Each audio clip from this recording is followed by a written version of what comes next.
Hi, my name is Attorney Broderick Brown, and today we're going to break down the contract for Nipsey Hussle's final show. And it was a show that was going to take place later that month in April 2019 before he was unfortunately murdered. Before I get into the contract details, I'm going to uh, play a video of Nipsey talking about his ambitions before he kind of got into the hip hop industry, and then you're gonna find out how much he exceeded his own expectations. And so we're gonna break down the contract. Then I'll have my thoughts on the contract at the end. So let's go to the video. Like before I got into whatever the industry is or into a label situation, my goal as a hustler was to sell 50,000 units and to get 15,000 a show, because I read somewhere that Joel Santana got 15,000 a show. I'm like, damn, that's cool. We do a lot for 15,000. Love that interview, one of my favorite interviews. Let's get into the details of this contract. He entered into this contract on February 13th, 2019, and this was for a show that was supposed to take place on April 20th, 2019 at the Santa Ana Star Center, which I believe is in Albuquerque, New Mexico. Now, the compensation is $60,000 flat guarantee. Now, again, he said that he got into it to the hip hop game with the hopes that he would be able to get 15 a show. In this case, he's getting 60,000 a show, and that's not all.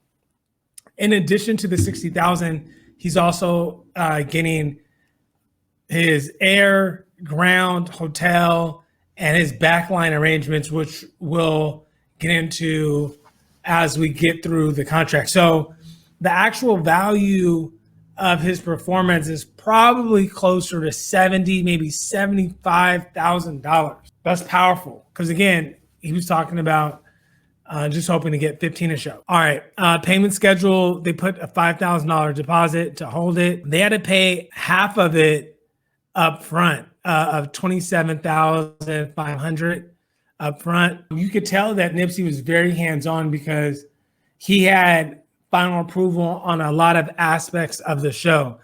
This included all the supporting act as well. And so this part just deals with the supporting acts. We're going to get into other areas that he had control over. Again, he wasn't going to perform unless the payment was made in advance of his performance. And if they canceled within 30 days of his performance, he was basically entitled to keep a portion of the deposit. I think in another interview, if you YouTube Nipsey Hussle, Big Boy, he talks about touring and performing in front of empty crowds. Well, Nipsey, the smart businessman that he was, contracted around this. And so he would be kept abreast on the ticket count, because most artists don't want to perform in front of empty venues. So 3 times a week, they'd have to supply his managers with information on the ticket sales so that they knew that tickets were selling. This advertising part is big too, because they weren't allowed to advertise the show until they made the full payment of the $60,000. That incentivized them to get the artist to $60,000 sooner rather than later, so that they can properly promote the show and hopefully sell all the tickets so that both sides are able to make money. The hotel accommodations, they needed to pay for first-class hotel accommodation, and the back end of the agreement gets into more details, but just keep that in mind. He contracted when he was going to come on. You know, like, have you been to venues where you were expecting they're promoting when the act is going to come on, and so no one really knows when they're going to come on, but on the back end, at least for this arrangement, it was contracted for him to start his show at 12:30 a.m. He was going to get air transportation that included 1 first class ticket, I assume, for himself, and then 5 coach tickets for his team. The hotel accommodation included 1 king suite and then 3 double suites. So he was getting 4 hotel rooms. Again, 1 for him and then a couple for the rest of his team. I'd assume his personal security, his manager, possibly a DJ, etc. This is big too. So only Nipsey, per the contract, would be allowed to sell souvenirs for the show. That's big because that allows him to sell his own merchandise. That would have allowed him to sell his own merchandise, and he'd be able to pocket all those profits and not have to share them with the venue. And again, it's important that everything is in the contract, because the worst thing that an artist or Nip wanted to happen was he arrived at the show and then the venue has their own merchandise and then he comes with his own merchandise. It's better to just put it into the contract so that all the parties are on the same page. So this is the rider. It's an attachment to the contract. And so this provides additional information as to what they need to do to abide by the terms of the agreement. And so this agreement covers a lot, but let's just get into it. Again, the flyer, Nipsey has final say over a lot, like I said earlier. That includes the flyer and the promotion. So anything that they're going to be promoting, he gets to control his name, likeness, and image as it relates to this contract. He gets quite a few free admissions, 25, and that includes general admission at 15 all access passes. He's entitled to licensed armed security, and that armed security would take him to the show and then back from the show, and that would protect him as well as the rest of his entourage. This is big because ultimately Nip was a performer, and any performer, you're going to make sure that the venue has the tools so that the performance can go and meet your own standards so that you can control everything. So in addition to like a mic check, this contract specifies that certain equipment needs to be used. And just keep this in mind, when you're entering any business contract, you got to have all the details.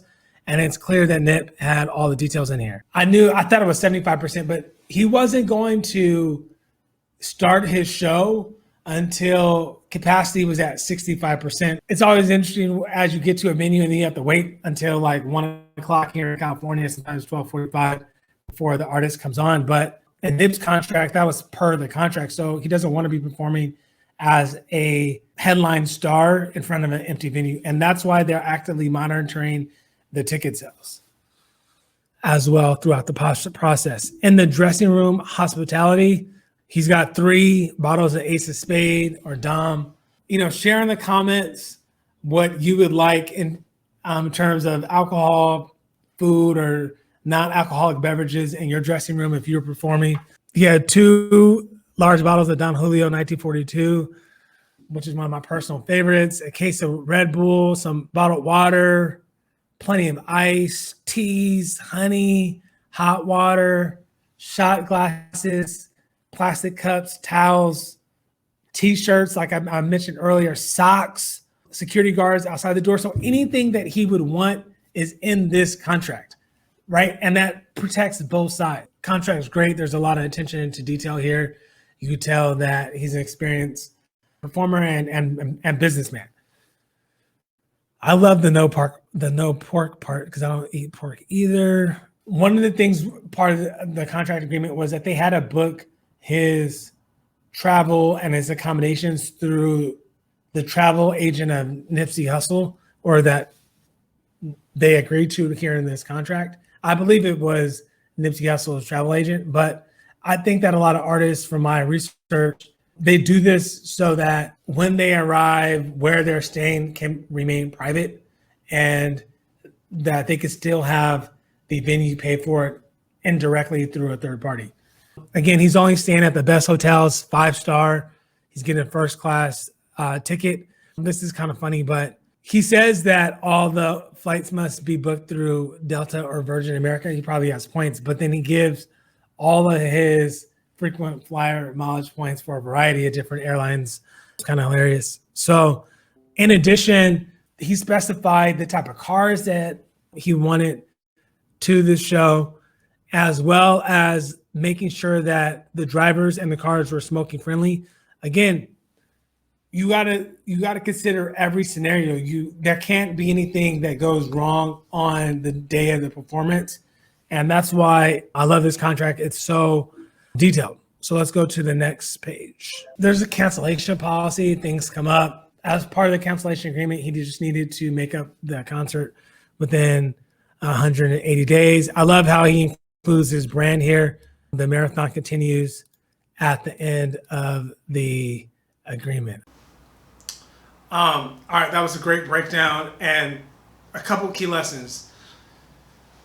Just remember all the details in Nipsey's contract. They broke down how much water was going to be there, what type of alcohol was going to be there, the food.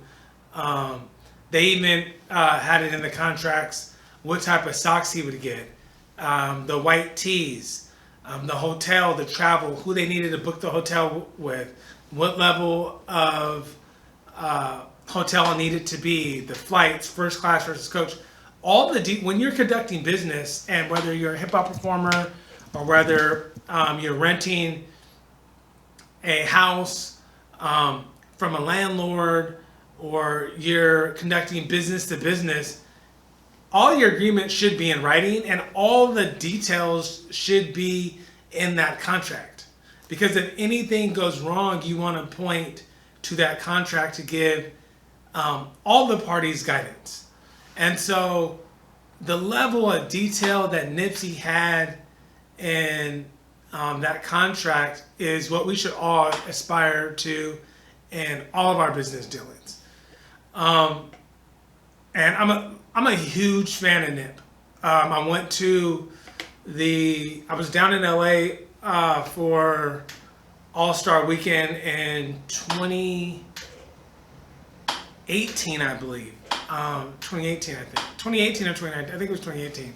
All-Star Weekend when he released Victory Lap, and I went down to his store, picked up some shirts for me, a couple for my brother, took some pictures. I might post the pictures in this video, but I'm a huge fan. I've been a fan since the Crenshaw days. I loved Nipsey Hussle's interviews. Absolutely loved them. It's unfortunate that his marathon ended and that a lot of the mainstream success that he was working so hard for and grinding so hard for all those years came after he passed. These interviews and these clips and the music are always going to live on.